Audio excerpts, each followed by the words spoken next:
Oh, wow. A long time ago. First, I want to thank God for this privilege. Thank Mickey for asking me to do this. I got the phone call, and I was like, wow. I got excited first for Mickey to go in the Hall of Fame. Then he asked me to do this. I was like, wow, what an honor. That he thought that, so much of me to ask me to do this. And I thank God that I was able to do it. I've known Mickey since Little League. I went to Brookfield, he went to Rustburg, but in Little League we played against each other. And then high school we played against each other. And we came together in college. And he's impressed me for a lot of things he's doing on the field and off the field.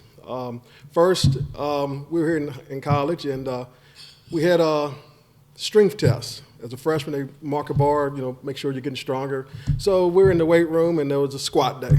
I hated squats, but I thought I was all that. So I put about 400 pounds on, for a little bit more on it, to do a squat. And I did what I thought was a full squat, but it was 3/4 of a squat. And Coach Gillespie said, nope, take some weight off and do it again. So I took a little weight off, did it again. He said, not deep enough. I said, really? So took a little bit more weight off, did it again. He said, no. When I finished, I was doing 225. Now I could bench 225. So that's how I finished. So next up, Mickey.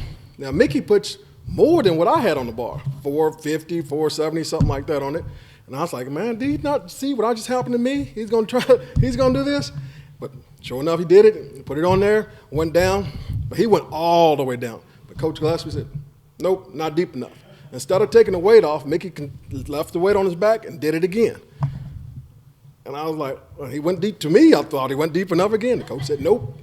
And then he did it a third time. This time it was deep enough, but he did like almost 500 pounds on his back as a freshman 3 times. And I was like, wow. So that was the first time. But then we go to Treasure Island. Oh, my gosh. That was a place. Oh, my gosh. This is where he got his nickname. We'll be out there doing drills, and then we go I was the linebacker. Then we go against some other people. And when Mickey gets worked up, of course, we had eaten gnats and all that other stuff from down to the island, he starts foaming at the mouth. And they look at him, in the helmet, he's foaming at the mouth, like, oh, he look like Mad Dog. So that's where he got his name, Mad Dog Mickey Paige, from Treasure Island. But, those things. And Mickey, he was a hard hitter. And I moved from linebacker over to the other side of the ball, and we'll have to go against the linebackers. And in line, you know who you're going against, and I'll just gently step back 1 or 2 and let somebody else get up front. So they have to go against Mickey. It's because I didn't want to get knocked out that day of practice. So one time we did have to go up against each other, but right before they said it, the coach came, oh, no. So you're trying to get somebody hurt here. Y'all two out of here. And I was like, whew, I dodged that bullet. But anyway, Mickey impressed me a lot on the field and off the field. Off the field, some of his things that are not mentioned in the book. He was a All-American powerlifter, of course, from the squatting and all that other stuff. And off the field also, he worked 20 years in mental health, 10 years with juvenile services. And the most one I think is impressive is he's a coordinator of Great Expectation Program. And that program helps foster kids adapt from the foster into the real world. And thinking about it, I was like, what's it? But most foster kids at 18, you're out of the system.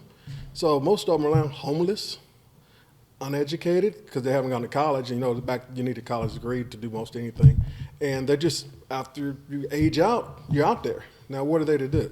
And his program helped them build that gap to higher education and to just life itself.